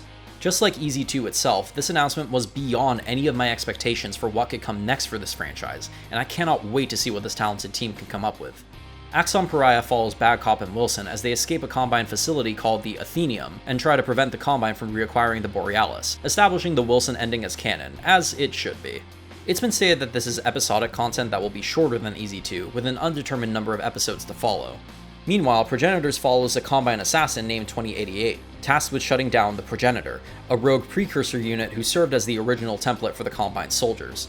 As 2088, you have the stealth and agility of a Combine assassin, setting her apart as a player character from Bad Cop. So far, there's pretty minimal information on both of these games, with a few screenshots and soundtrack samples available, and early gameplay demo videos in the case of Progenitors. Just like with EZ2, Breadmen have chosen not to commit to any release dates until they feel ready, and that's just fine with me. It will probably be a while before we get to see these 2 games, but if waiting a bit longer means potentially getting something on the same level of quality as Entropy 02, or perhaps even beyond it, then I'd say it's worth the wait. Until then, I'll look towards other source mods to see what kinds of imaginative interpretations of the Half-Life and Portal universe are out there. Maybe I'll talk about some more of them too.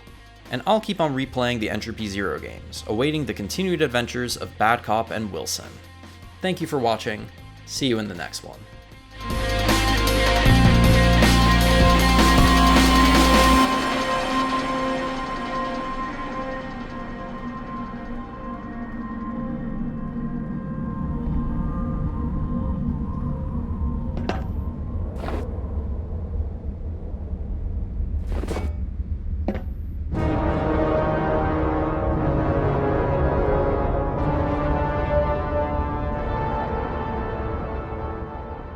Ah, shit.